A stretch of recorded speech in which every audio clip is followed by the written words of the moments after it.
Learn rapidly group के दोस्तों अस्सलाम वालेकुम। मैं हूं आपका दोस्त अली शहबाज।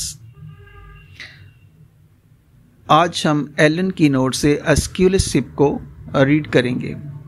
दोस्तों, एलन की नोट्स एक बहुत ही ज़बरदस्त मटीरिया मेडिका है। ये आपको इजी अप्रोच देता है और सिर्फ आपने फोकस करना होता है कि जो अद्वियात का मोड ऑफ एक्शन होता है कि वो दवा जो होती है वो किस जिस्म के बॉडी पार्ट्स पर, किस हल्के पर सबसे ज़्यादा अफेक्ट कर रही है और उसके पीछे काजेज़ क्या हैं और उसकी जो मोडेलिटीज़ है। तो इन्हीं चीज़ों पर ये मटीरिया मेडिका जो है ये आपको स्ट्रांग अप्रोच फराहम करता है।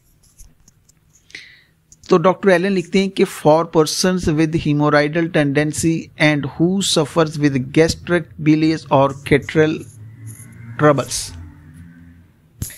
ऐसे लोग जो बवासीर में मुब्तला होने का रुझान रखते हैं, and who suffer with gastric, और उनका स्टॉमिक का प्रॉब्लम भी होता है, वो उनका स्टॉमिक डिसऑर्डर भी होता है, वो स्टॉमिक के प्रॉब्लम का शिकार रहते हैं, वो सफरावी प्रॉब्लम का शिकार रहते हैं और वो नज़लावी प्रॉब्लम का भी शिकार रहते हैं। अब देखिए, हमने सिर्फ दवा को सिर्फ हीमोराइड और रेक्टम तक ही महदूद कर दिए कि एसक्यूएलएस रेक्टम पर अफेक्ट करने वाली बहुत बड़ी मेडिसिन है। लेकिन जब आप इसको गौर से पढ़ेंगे तो फिर आपको पता चलेगा कि इसके अंदर पैथोलॉजी भी इन्वॉल्व हो जाती है। ये ना सिर्फ बवासीर के लिए बल्कि उसके साथ वो तमाम अफराद जो मैदे के अमराज का भी बार बार उनमें ट्रबल होते हैं, उनको नज़लावी कैफियत रहती है, वो सफरावी प्रॉब्लम का शिकार होते हैं, और अगर ऐसे लोगों में बवासीर होने का रुझान हो तो उनके लिए जो एसक्यूएलएस सिप है ये एक बहुत ज़बरदस्त मेडिसिन होगी। Fullness in various spots as from undue amount of blood. अब ये एक बड़ी ज़बरदस्त डॉक्टर एलन ने बात की है कि फुलनेस, बराव का जो एहसास है। आपको पता है कि एसक्यूएलएस में बराव का एहसास एक बड़ा ही इम्पॉर्टेंट रोल अदा करता है इसकी सिलेक्शन के अंदर। तो फुलनेस इन वेरियस स्पॉट्स, वो कहते हैं कि जो बराव का एहसास होता है वो जिस्म के मुख्तलिफ हिस्सों में पाया जाता है। Undue amount of, as from undue amount of blood, वो जैसे आप बिजली के यूटिलिटी बिल होते हैं ना, उन पर लिखा होता है ड्यू, यानी कि जितनी आपने इलेक्ट्रिसिटी को इस्तेमाल किया है तो उतना बिल। इसी तरीके से ये यहाँ पर अनड्यू, यानी कि जो शरियानों में खून चल रहा है वो अगर अपनी उस मकदार से ज़्यादा है उसको कहते हैं अनड्यू। तो as from undue amount of blood, तो शरियानों के अंदर क्या होता है कि खून की ज़्यादती मालूम होती है कि वो अपनी जो मकदार होनी चाहिए उससे वो ज़्यादा होता है, जिसके नतीजे में हमारे सामने कंजेशन या फुलनेस आती है। अब वो कौन से मकाम है इसको भी आगे मेंशन किया है कि ये जो फुलनेस का एहसास है ये आपको हार्ट के अंदर मिल सकता है, आपको लंग्स के अंदर मिल सकता है, स्टोमिक है, ब्रेन है, पेल्विस है और स्किन है। वेनस कंजेशन है, शरियानों के अंदर आपको उनका इंजमाद मिलेगा, स्पेशली पोर्टल एंड हीमोराइडल। अब ये वो हिस्सा है, यानी कि उस बवासीरी मकाम से लेकर जिगर के दरमियान जो पोर्टल हिस्सा है, जो शरियानी निज़ाम है, वहाँ पर भी आपको जो है उनकी शरियानों, उनमें भी आपको दबाव नज़र आएगा, वहाँ पर भी आपको कंजेशन नज़र आएगी। तो यही वजह है कि अगर आप बवासीर को गलत ट्रीट करते हैं, इसको यहाँ से दबाते हैं, तो फिर आपको लिवर प्रॉब्लम का भी सामना करना पड़ सकता है। तो इसलिए बवासीर का ट्रीटमेंट करते वक्त कोशिश करनी चाहिए कि मरीज़ की जो पूरी सिम्टम्स हैं उनको फोकस किया जाए, उनकी मोडेलिटीज़ को फोकस किया जाए, क्योंकि यहाँ पर सिर्फ एसक्यूएलएस सिप एक सिंगल मेडिसिन नहीं है, यहाँ पर आपको और भी अद्वियात मिलती हैं। Despondent, gloomy, very irritable, loses temper easily and gains control slowly. अब जारी बात है कि जो बंदा इस प्रॉब्लम में, जिसको पाइल्स का प्रॉब्लम होगा, ये एक बड़ा तकलीफ दे अमल है, या उसको जिस्म के डिफरेंट पार्ट्स में कंजेशन होगा, तो अब इसके अंदर टेंडेंसी भी आपने ऊपर पड़ा है, तो वो ज़ाहिर बात है फिर इसका नतीजा ये होगा कि जो मरीज़ होता है वो मायूस हो जाता है, गमगीन हो जाता है, बहुत ज़्यादा उसके अंदर चिड़चिड़ापन आ जाता है और वो बहुत ज़्यादा गुस्से में आ जाता है। और बिल्कुल जो इसका मूड होता है वो चूँकि तकलीफ़ और उस दुख की वजह से ये बहुत ज़्यादा क्रॉसिव हो जाता है, बिल्कुल कैमोमिला की तरह। जैसे कैमोमिला का पेशेंट बहुत ज़्यादा टची होता है। Mucous membranes, mouth, throat, rectum or colon, burn, feel dry and raw. अब जो लाबी झिल्लियाँ हैं, बड़ा अहम पॉइंट है कि ये किस किस हिस्से को मुतासर कर रही है। जो हमारे माउथ के अंदर, मुंह के अंदर जो म्यूकस मेम्ब्रेन है, जो गले में है, जो मकद में है, ये उनको मुतासर करती है। और वहाँ पर क्या होता है, वहाँ पर सोलन होती है, बर्न और जैसे कि जले होने का एहसास होता है, खुश्की होती है, एंड रॉ और कच्चेपन का एहसास होता है। Rawness and sensitive to inhaled cold air, और खुरदरापन भी होता है, and sensitive to inhaled cold air. और जब ये मरीज़ ठंडी हवा में होगा तो उसके लिए जो सांस लेना होता है ना, उससे भी इसको प्रॉब्लम होता है, तो ये उससे सेंसिटिव होता है, ठंडी हवा से सांस लेने में इसको प्रॉब्लम होता है। अब follicular pharyngitis, violent burning, raw sensation in throat, dryness and roughness of throat. अब वो कह रहा है कि हलक के अंदर जो होते हैं ना, वो छोटे छोटे फोलिकल से थैली नुमा उबार से बन जाते हैं, उनके अंदर वायलेंट, बड़ी शिद्दत की जलन होती है। वहाँ पर खुरदरापन का एहसास गले के अंदर पाया जाता है, गले में खुश्की होती है और गले में कच्चापन भी महसूस होता है। और मरीज़ क्या करता है कि फ्रीक्वेंट इंक्लिनेशन टू स्वेलो, और मरीज़ फिर उसमें बार बार निगलने का आपको रुझान भी मिलेगा कि वो बार बार जैसे किसी चीज़ को निगल रहा है, कि वहाँ पर वो उस स्वेलिंग की वजह से। और वहाँ पर जलन बहुत ज़्यादा होती है, with burning, pricking, stinging and dry constricted फासस। तो वहाँ पर मरीज़ को जलन महसूस होगी, सुइयाँ गड़ने जैसा एहसास होगा, डंक लगने जैसा एहसास होगा, गला जो होता है तालू खुश्क और उसके अंदर सकड़ाव महसूस होता है। तो ऐसी कंडीशन के लिए आपको पता है कि आपके पास एपिस और बेलाडोना, ये दो बड़ी स्ट्रॉन्ग मेडिसिन है। एपिस ख़ास तौर पर ओडिमे के लिए, फुलफुले वर्म के लिए, बेलाडोना कंजेशन के लिए, ये बहुत ही ज़बरदस्त मेडिसिन है। तो अब एस्क्यूलिस के साथ साथ आपको इस कंडीशन में बेलाडोना और एपिस मेडिसिन को भी याद रखना कि अगर आपके पास इस कंडीशन को लेके प्रॉब्लम आ गया, वो नज़लावी कैफियत के अंदर मुब्तला है, उसके गले का प्रॉब्लम है, ख़ास तौर पर उसको जिसको अपर रेस्पिरेटरी सिस्टम उसका अगर ट्रबल में है, तो उसको गले के अंदर कंस्ट्रिक्शन, हलक में कंस्ट्रिक्शन महसूस होती है, बर्निंग महसूस होती है, खुरदरापन या कच्चापन महसूस होता है, फोलिकुलर वाली कंडीशन है, तो आप इस मेडिसिन को इस्तेमाल कर सकते हैं। अब जी आगे रेक्टम की बात हो रही है, और बहुत ही ज़बरदस्त अफेक्ट है इसका रेक्टम के हवाले से, और बहुत सारे दोस्त उन्हें सिर्फ़ और सिर्फ इसको रेक्टम के हवाले से ही अपने ज़हन के अंदर फीड किया, या वो प्रैक्टिस में सिर्फ़ और सिर्फ इसी बेस पर इसका इस्तेमाल करते हैं। तो डॉक्टर एलन लिखते हैं कि रेक्टम सोर with fullness, burning and itching. कि रेक्टम में, मकद में क्या होता है, दुखन होती है और वहाँ पर भी भराव का एहसास पाया जाता है, जलन होती है, खारिश होती है, और इसी कंडीशन के सेम आपको बिल्कुल सल्फ़र मेडिसिन भी मिलेगी, और इसको मेंशन भी किया हुआ है। Constipation, hard, dry stool. अब मरीज़ कब्ज़ में मुब्तला होता है और उसका जो पखाना होता है वो सख्त होता है और खुश्क होता है। डिफ़िकल्ट टू पास, और पखाना करने के वक्त उसको बहुत ज़्यादा तकलीफ़ का सामना करना पड़ता है। With dryness and heat of rectum, क्योंकि मकद के अंदर जो होता है वो बहुत ज़्यादा खुश्की और हरारत होती है। तो जब मरीज़ स्टूल करने के लिए जाता है तो उसे अपने मकद के अंदर बहुत ज़्यादा खुश्की और बहुत ज़्यादा हीट महसूस होती है, और वो स्टूल करते वक्त बहुत ज़्यादा प्रॉब्लम महसूस करता है, पेन महसूस करता है। Severe lumbago sacral backache. अब शदीद किस्म का लैम्बेगो और सैक्रल का जो मकाम है कमर का, इनके पीठ वाले हिस्से में बहुत ज़्यादा मरीज दर्द महसूस करता है। और stool followed by fullness of rectum. और खाना करने के बाद क्या होता है कि मक्कत के अंदर उसको ब्राउ सा महसूस होता है। And intense pain in anus. और नाली में क्या होता है, शदीद किस्म का दर्द होता है फॉर हावर्स। और ये जो दर्द होता है ये कई कई घंटे तक जारी रहता है।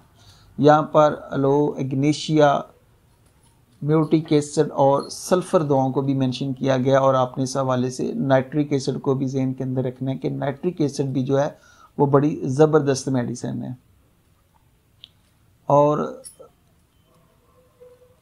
नाइट्रिक एसिड के अंदर इसमें जो सेंसेशन है वो जैसे कि छोटे छोटे लकड़ी के पीस हैं, तो नाइट्रिक एसिड के अंदर वो हमेशा वो फांस लगने का एहसास पाया जाता है। जैसे वो गले के अंदर कांटा चुभने का एहसास नाइट्रिक एसिड के में पाया जाता है, इसी तरीके से यहाँ पर उसको फांस लगने का एहसास भी होता है। और ड्यूरिंग स्टूल, पखाना करते वक्त और पखाना करने के घंटों बाद दर्द का कायम रहना, ये नाइट्रिक एसिड की भी अलामत है। और नाइट्रिक एसिड जो है ये भी पाइल्स के लिए, फिशर्स के लिए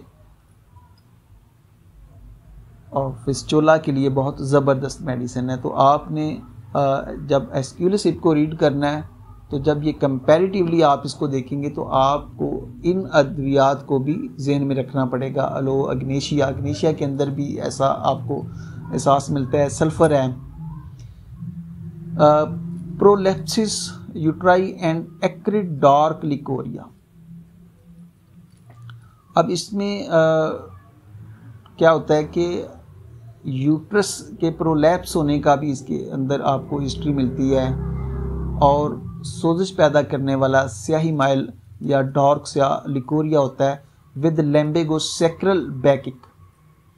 और उसके साथ लैम्बेगो और सैक्रल के मकाम पर और कमर दर्द जो होता है। एंड ग्रेट फटीग और बहुत ज़्यादा नाताकती, थकावट, कमज़ोरी कह लें फ्रॉम वॉकिंग, जब वो मरीज़ चलता है। यानी कि एस्क्यूलस हिप का मरीज़ इन कैफियत के साथ वो बहुत ज़्यादा नाताकती और कमज़ोरी महसूस करता है, ख़ास तौर पर चलते वक्त। सीवियर डल बैकिक इन लैम्बेगो सैक्रल आर्टिकुलेशन। अब जी आर्टिकुलेशन जोड़, अब कह रहे हैं कि वो लैम्बोसैक्रल रीजन के साथ साथ जो जॉइंट दो आपस में मिलते हैं, वो जोड़ वाला जो मकाम होता है कमर का, वहाँ पर भी मरीज़ को जो हमेशा रहने वाला जो सीवियर किस्म का, शदीद किस्म का दर्द होता है जो लंबे अरसे तक मरीज़ को तंग करता है। Or less constant affecting sacrum and hips. और ये किसी हद तक जो है सैक्रम और हिप्स, पीठ और जो कोले वाला हिस्सा होता है, इसको भी मुतासर करता है। Back gives out during pregnancy, prolapsus, leucorrhoea when walking or stooping, must sit or lie down.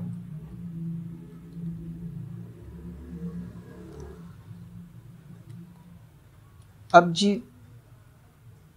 Back gives out during pregnancy. अब जब प्रेगनेंसी का पीरियड होता है उसका दौरान या हमल के ज़ाया हो जाने की वजह से या उसके प्रोलैप्सिस की वजह से, या जब मरीज़ को लिकोरिया होता है और वो चलने की या झुकने की कोशिश करता है तो जो कमर होती है ये जवाब दे जाती है, वो काम नहीं करती है। तो फिर मरीज़ को मस्ट सिट और लाई डाउन, कि मरीज़ को बैठना पड़ता है या लेटना पड़ता है। Sensation of heaviness and lameness in back. अब ये एक बड़ी इसकी अहम अलामत है कि मरीज़ को जो होता है कमर वाले मकाम पर वो भारीपन और लेमनेस, लंगड़ापन, यानी कि वो जिसे लूलापन कहते हैं, या पैरालिटिक फीलिंग होती हैं। और ये जो पैरालिटिक फीलिंग्स हैं ये आर्म्स में भी, लेग्स में भी और स्पाइन रीढ़ में भी महसूस होती हैं।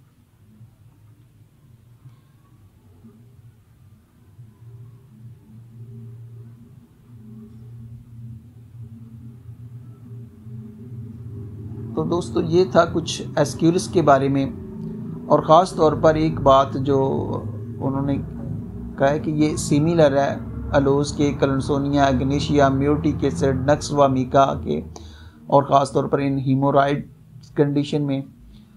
और जब क्लैंसोनिया आप देते हैं तो एक हद तक आपको सक्सेस मिलती है, लेकिन आपका जो क्योर होता है वो मुकम्मल क्योर नहीं होता, तो फिर आपको एस्क्यूलिसिप को इस्तेमाल करना चाहिए। इससे ये केस जो होता है वो क्योर हो जाता है। इसी तरीके से जब आप नक्स व मीका या सल्फ़र, जो कि रूटीन में अक्सर लोग बवासीर के लिए देते हैं कि रात को भाई नक्स दे दी, मॉर्निंग के वक्त सल्फ़र दे दी, तो इससे वो रिज़ल्ट भी ले लेते हैं, लेकिन ये मामला चलता रहता है, ये क्योर नहीं होता है। ये अद्वियात फेल जहाँ पर हो जाएं तो वहाँ पर आप जो है एस्क्यूलिसिप को ट्राई करें तो आपको बहुत ही ज़बरदस्त रिज़ल्ट मिलेगा। तो इसीलिए डॉक्टर नैश ने इसके मतलब लिखा हुआ है कि ये जो दवा है ये इतनी इसकी वसी सिम्टम्स नहीं है, लेकिन जो इसकी सिम्टम्स हैं वो अपने क्राइटेरिया के अंदर, वो अपना जो इसका मखसूस इसका हल्का है, उस हवाले से ये दवा बहुत ही ज़बरदस्त इफ़ेक्ट रखने वाली है। और वो मखसूस जो मकाम है वो कंजेशन के हवाले से हैं कि वो हार्ट के अंदर हो सकती है, लंग्स के अंदर हो सकती है, स्किन के अंदर हो सकती है, माउथ के अंदर हो सकती है, रेक्टम के अंदर है, गले के हवाले से है। तो इन कंडीशंस पर इस दवा का आपको बड़ा ज़बरदस्त रिज़ल्ट मिलता है।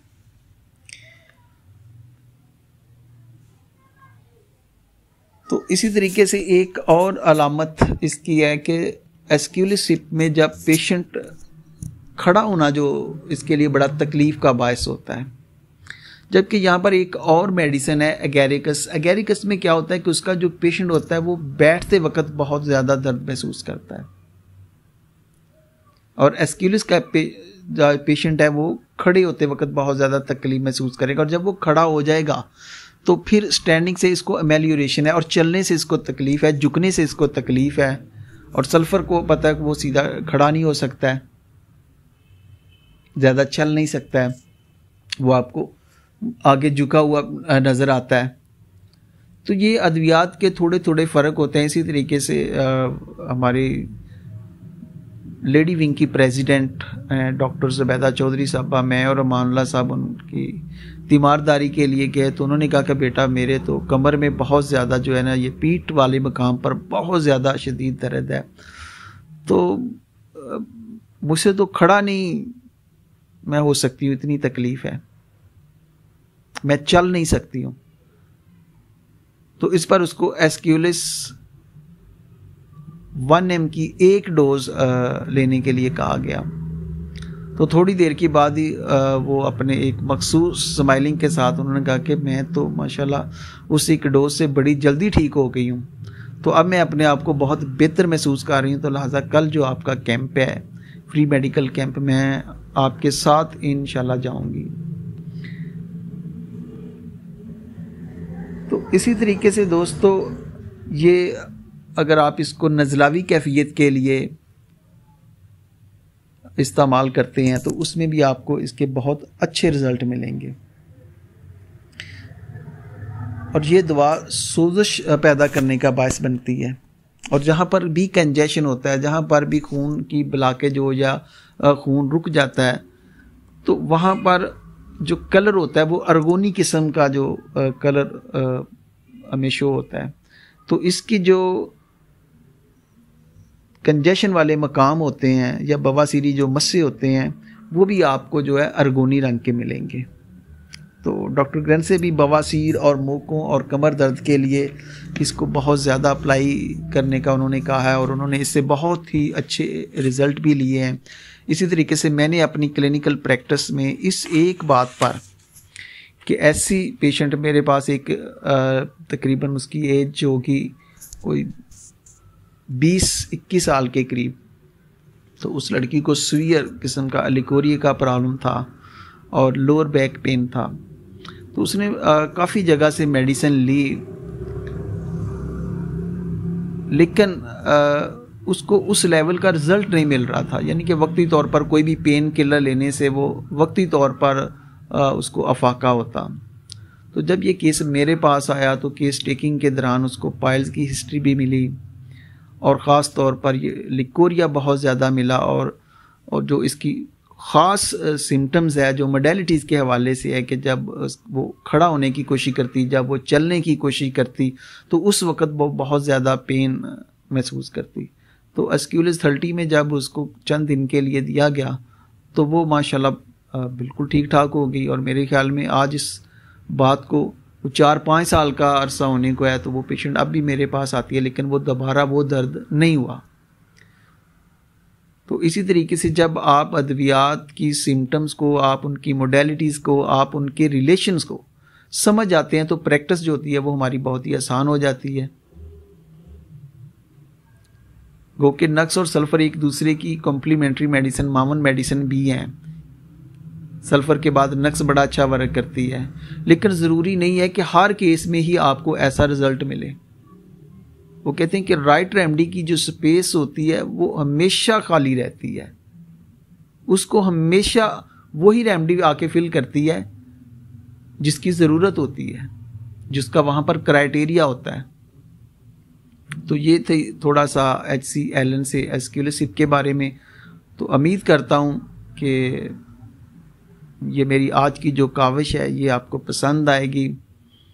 और चूँकि मैं तो कोई टीचर लेवल का बंदा भी नहीं हूँ, ये थोड़ी सी मैंने एफर्ट किया है, हो सकता है कि मेरी वोकैबुलरी के अंदर भी काफ़ी मिस्टेक हैं, तो आप मेरी मिस्टेक को इग्नोर करेंगे और मुझे सपोर्ट करेंगे, मेरे चैनल को सपोर्ट करेंगे और मेरे चैनल को सब्सक्राइब करेंगे, ताकि आपको मज़ीद ऐसी वीडियो और हमारी ऐसी एफ़र्ट जो है वो आपको नज़र आए और आप इससे इस्तिफ़ादा हासिल करें। इसी के साथ अली शहबाज को इजाज़त दीजिएगा। अपना ख्याल रखिएगा। अल्लाह हाफिज़।